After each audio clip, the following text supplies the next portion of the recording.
Grabe na tanong ni Dodong, saan ba mas gusto ng isang lalaki? Yung babae bang may malalaking bundok o yung babae na tama lamang ang bundok? Yung iba naman ay napaka-flat ng bundok. So ito po ang sasagutin natin. Grabe na kayong mga katanungan ha. So abot na kayo makakaya, sasagutin pa rin natin yan. Ang bundok-bundokan, no? So mga Dodong, kadalasan po sa mga Dodong, no, ay gustong-gusto talaga nila yung mga babae na malalaki ang bundok, no? Iwan ko ba bakit may mga Dodong na yan ang gusto. Yung malalaking bundok, malalaking papaya, no, malalaking hinaharap. Bakit yan ang mga mahihilig ninyo, Dodong? Ang hilig-hilig ninyo sa mga ganyan. Pag mayroon ganing-ganyan, ay ang liig ninyo nababali na sa kakatingin doon. No, yung mga mata, no, parang lumuluwa na yung mata ninyo sa kakapanood ng mga babaeng may ganyan. No? Bakit gustong-gusto ninyo yan?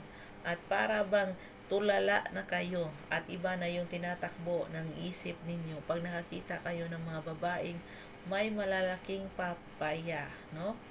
So mga Dodong, ang sinasabi ko ay normal lang yan kasi tao lang kayo. Yan ang isa sa mga gusto ninyo, yung malalaking bundok. Kasi pag ang babaeng malalaking bundok ay pwede rin kayo doon magpasirit. Alam niyo yung magpasirit?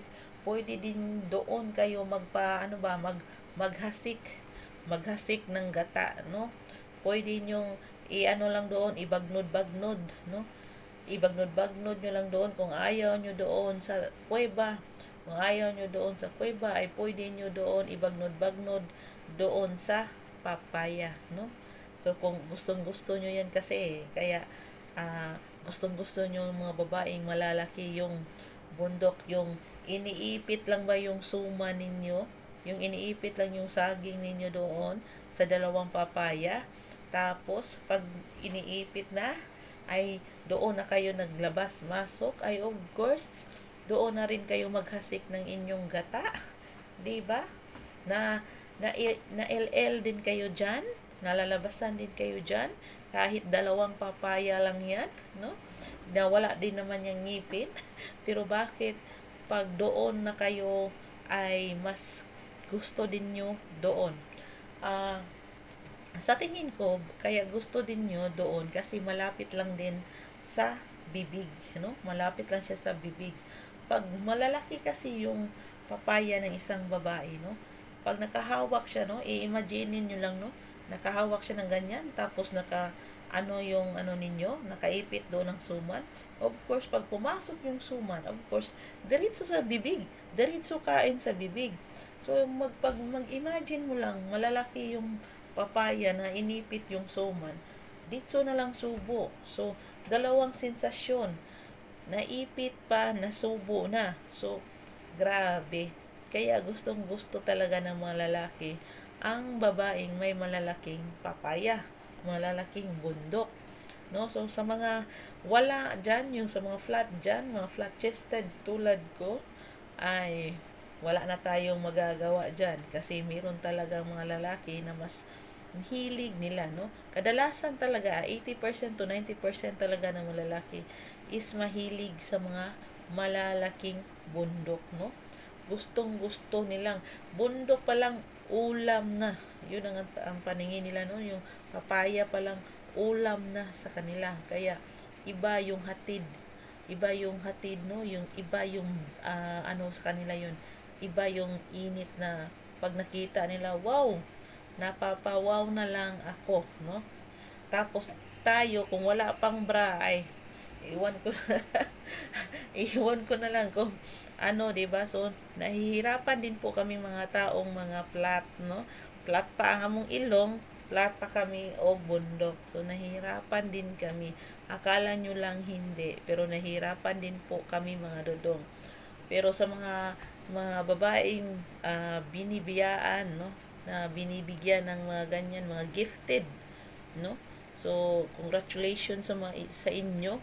May mga gifted na hinaharap. May future kayo. Makapag-asawa kayo ng napakayamang lalaki, no? So, manifesting, no? Kaya yan po ang mga hilig. Kaya kung meron kang ganyang, alagaan mo yan. Wag po kung sino-sino na lang ang pinapamasahe mo dyan. Kung sino-sino na lang ang pinapakumot-kumot ni mo dyan, no? Kaya sayang, gifted yan. Mayroon mga babae na gusto talaga magpa-opera para magkaroon lang ng ganyan. Pero ikaw, natural, natural growth. So, napaka-gifted mo. Kaya alagaan mo siya, no? Huwag yung sino-sino na lang ang nagkumot-kumot. Kay di natin alam yung mga kumot-kumot, isa din yan sa mga dahilan magkaroon ka ng sakit, no? So mahirap na, no? So yun nga, Dodong, sana nasagot ko yung tanong mo, Dodong, na hindi ko rin alam bakit tinanong niya, lalaki man siya, na ano daw yung mas gusto ng ano daw ng lalaki, yung may malalaki yung ganyan or yung maliliit. Pero meron din namang mga lalaki na gusto ng maliliit. Yung nakita nyo yung 365 days.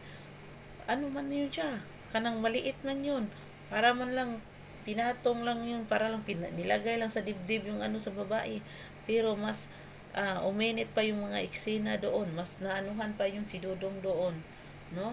Si Dodong Masimo doon. No? Hindi siguro yan sa ano sa kalakihan o sa kaliitan ng bundok.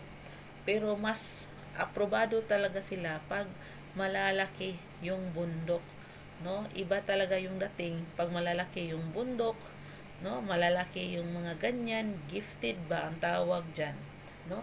So iba talaga yung sa ano pa magnet pag mayroon kang ganyan, no? Lalo na ang liit ng baywang mo, ang liit, ang ganda ng balakang mo. So ikaw na sa'yo na lahat. 'Di ba? So yun lang, sana may nakuha kayong kunting ano dito sa aking video.